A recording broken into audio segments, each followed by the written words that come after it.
Welcome to Silent Terror. Tonight I bring you two deeply disturbing stories about places that should have been left alone. The first is about a hospital that was shut down, but never empty. The second, a road that doesn't just take you somewhere, it takes something from you. Turn off the lights, put on your headphones, and remember, some places don't forget you. Ethan was a journalist who specialized in urban legends and abandoned places. When he heard about Blackwood Asylum, he knew he had to see it for himself. The asylum was shut down decades ago, but locals whispered about lights flickering inside at night and shadows moving past the windows. Ethan didn't believe in ghosts, but he did believe in a good story. So, one cold evening, he grabbed his camera and set out. When he arrived, the gates were rusted shut, but the front doors wide open, as if the building had been waiting for him. Inside, the asylum was eerily intact. No graffiti, no vandalism, just rows of empty wheelchairs and flickering overhead lights. Then he heard it, a soft, rhythmic tapping. Ethan followed the sound, down a long hallway lined with patient rooms. The doors were all closed, except for one, room 306. As he stepped inside, his breath caught. The bed was made, the chairs were neatly placed, and on the nightstand, a clipboard with a patient's name, Ethan Carter. That was his name. His hands shook as he flipped through the pages. The records listed treatments, medications, but the last entry made his blood run cold. Patient unstable. Does not remember being here. A sound behind him. He turned, and in the dim light he saw it, a figure standing in the corner watching him. Then the door slammed shut. Ethan pounded on the door, his heart racing. Then the lights flickered out. The tapping returned, louder, closer, and in the darkness a voice whispered, "You never left, Ethan." The lights flashed back on. The room was full of people, pale, hollow-eyed, dressed in tattered hospital gowns, all staring at him. His own voice echoed in his ears.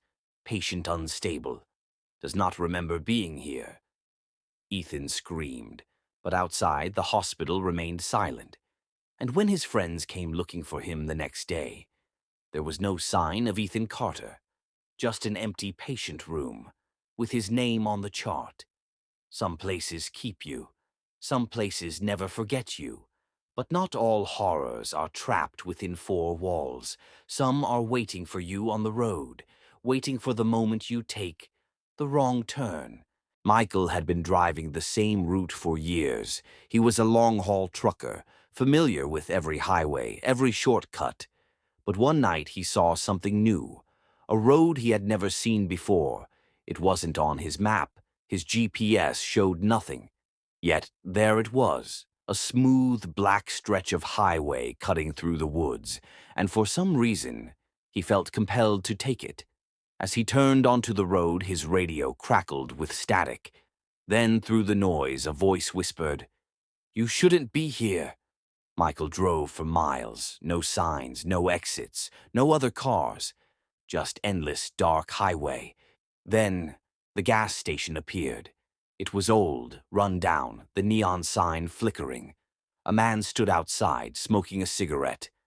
Michael pulled over. "Hey, where am I?" The man exhaled smoke, his expression unreadable. "You took the road, didn't you?" Michael frowned. "What do you mean?" The man sighed. "Nobody takes this road, not twice." A cold chill ran through Michael's spine. He turned back to his truck. But his truck was gone. The gas station was gone. He was standing in the middle of the road, alone. A noise in the distance. Footsteps. Getting closer. Michael ran. He didn't know where. He just ran. Then, up ahead, headlights. A truck. He waved his arms, screaming for help. The truck sped up. Blinding lights, roaring engine. And then, for a split second, Michael saw the driver's face. It was him, driving his own truck, coming straight at him.